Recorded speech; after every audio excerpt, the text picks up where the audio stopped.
It is 6:31. Good morning. Oh, 6:32 now. There you go. Let's bring you up to date with the front pages this morning.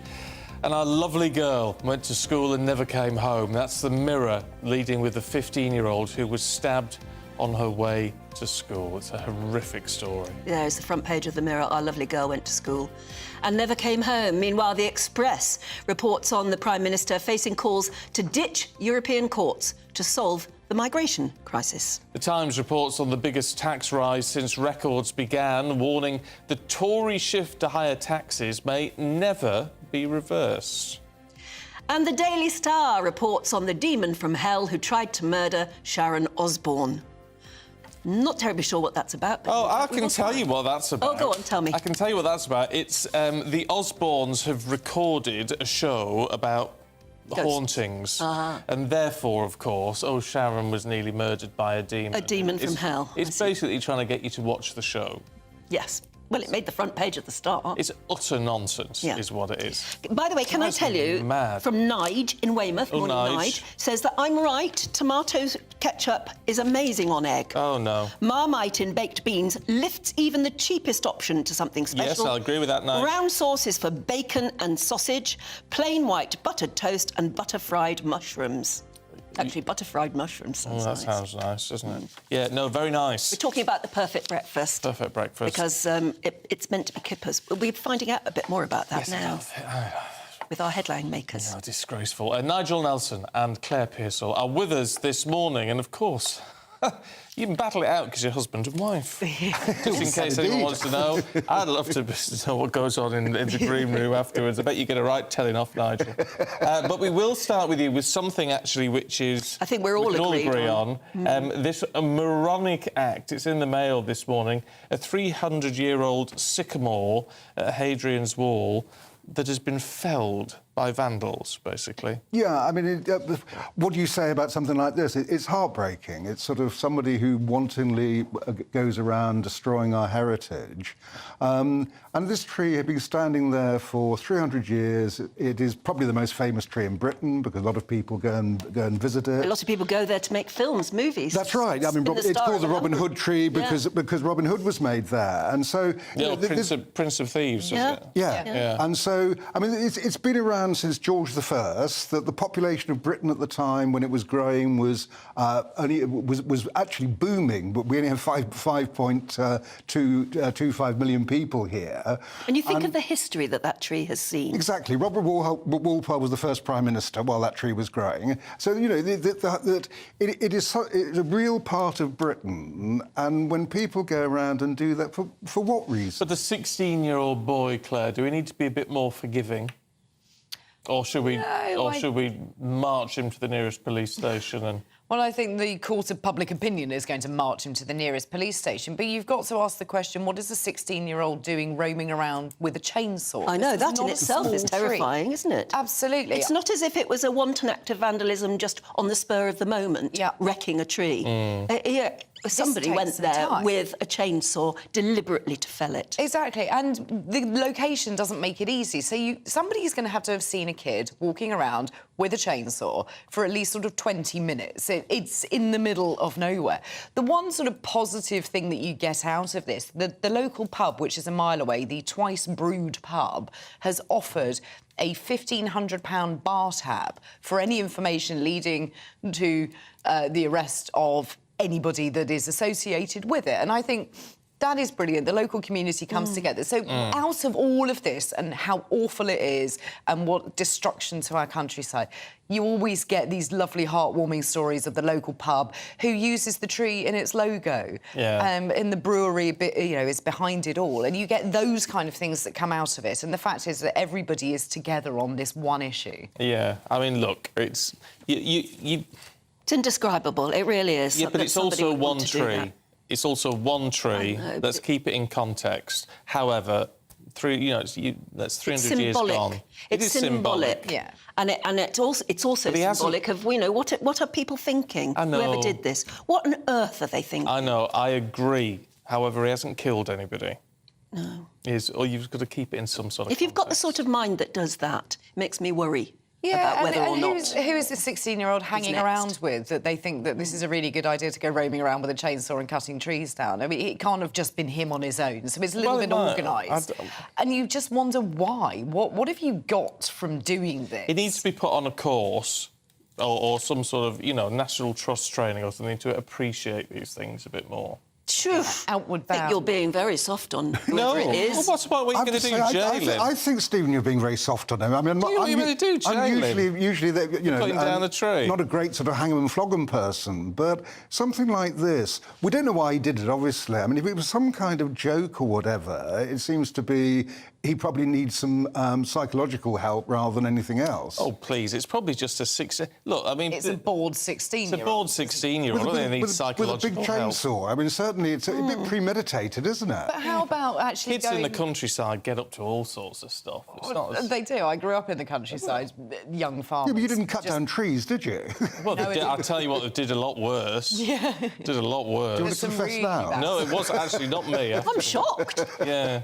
But I think, no, send him on some outward bound courses. Yeah. Let's look after the countryside, learn about ecology. I'm not sure that there's anything to be gained by locking up a 16-year-old. Actually, why don't we educate him a little Yes. as to what this means to the country? Send him a little into bit the of army. history. Cool, very liberal over there. Aren't we? We're together on this. Here we are, yeah. Well, there you go. We've swapped positions. Yes. Let's have a look at President Biden. He said, Claire, that the US is facing a threat to its democracy. This is what he had to say. Let's have a listen.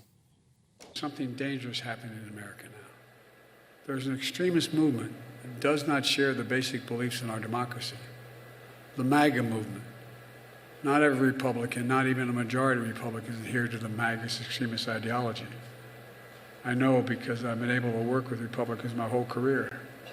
But there's no question that today's Republican Party is driven and intimidated by MAGA Republican extremists.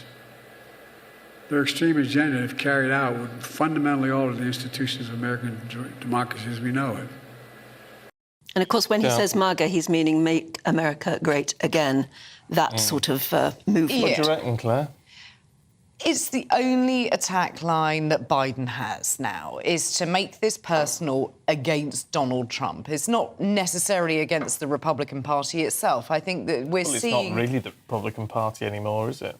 It isn't, but it's the Donald Trump version of the Republican Party, which is what Biden is going after.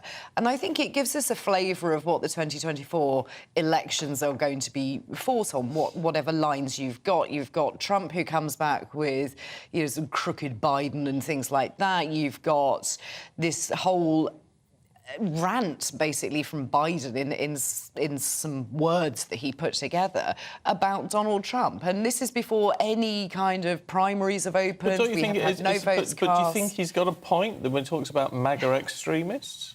I just think it's a little bit harsh now to start calling people extremists, to bandy that word around unnecessarily. You can dislike policies, but I think to call them extremist is going to alienate half of America at the very least. I think it's a misuse of a word that you need to keep for The people who very, stormed the very bad Capitol were people. extremists, weren't they? They were, Yeah, but that's exactly. not They were MAGA. all... They're under that now banner. Claire's going soft on Donald Trump, which I'm wondering what's happening over there. Oh, so, go on. What do you... Go on, Nigel. we should name them all Donald Trump's only believes in democracy when democracy works for him. So I think Anne's absolutely right. The Capitol Hill riot showed his contempt for democracy. I mean, he constantly said, oh, the election was stolen. It wasn't. He's now facing various charges around that. So what Biden is saying is right, that there is a kind of... that Donald Trump undermines democracy. And that's where he's dangerous. I'm astonished that he can be standing for president again after the last time, and yet the chances are he'll probably win it. But just because somebody puts an opinion that you don't particularly agree with, I don't think you can start labelling people as extremists. And this is the toxic nature of politics, both in America and the United Kingdom, that if you don't like something, you call for it to be banned, you call people extremists, and you take it to another level. And I think that you have to be careful with Isn't that what Trump did, in the sense that one thing which always sticks in my craw is before the election, He said, if I don't win this, it's because there's been election fraud. Yes, I mean, well, that is Donald Trump. And trust me, I am no fan of Donald Trump. And I think that his calls that the election was rigged were found to be unfounded and wrong. And he shouldn't do it. And it's an excuse for not winning. You have to sometimes accept that you don't win. You can't just blame other people and say it was a threat against you. But I do think that we need to calm down the language surrounding elections. This is just becoming very personal between the pair of them. And the American public, I think, deserve better. They need to understand what each party is going to offer rather than just slinging these kind of insults around. That's expecting an awful lot. I mean, every American election we've ever watched always gets deeply personal. But the electoral system is personal. I mean, unlike this country where we are meant to be voting for political parties rather than for a president, if you've got a single person standing for president, it's bound to become a personal issue. I mean, look at their hateful adverts that they use against each other. Oh, yes, it always gets really nasty. Yeah, that's right. Yes, it does. And frankly, I do think Donald Trump is an extremist. That everything that he did in his 4 years in the presidency, I mean, luckily the world survived it, but I think that we came a bit close to... But do you know, he probably wouldn't mind being called an extremist. As I say, doesn't play into the persona that he wishes to have. He wants to be that person who is divisive because he thinks that he makes a difference in that respect. And there are a lot of people in America that do subscribe to that, and they wanted something different after the previous administration. So he provided that for them. There was a gap in the market in American politics for somebody like Donald Trump to come through. Doesn't matter if you agree or not. But that's what's opening the door for him again now, is the fact Biden's been I've got to say, it's been a bit of a damp squib. Yeah, the trouble is that Biden's been a disappointment, and there is legitimately questions over his age. He makes an awful lot of gaffes that seem to be age-related, and I do think that's a problem. But we're faced with two not terribly attractive candidates. No, well, a lot of people in America are beginning to comment that it's not really Biden versus Trump, it's Biden's vice president versus Trump. Well, there's that's the way of looking at it. What on earth is her name? Kamala Harris. Thank you, yeah. Well, except we don't know if she's going to be on the ticket, do we? No, we don't. And I think that's the really interesting part, is that she hasn't had a very big part to play in this publicly, and I think she has been there behind the scenes, but it's not clear whether she is a running mate this time forward. And I was always really excited to have a woman on the ticket in America. I think that's really important. But then she has been a profound disappointment to everybody. Yeah, which is the problem. Look, thank you both. Do not move a muscle, because we're back to you in just a second.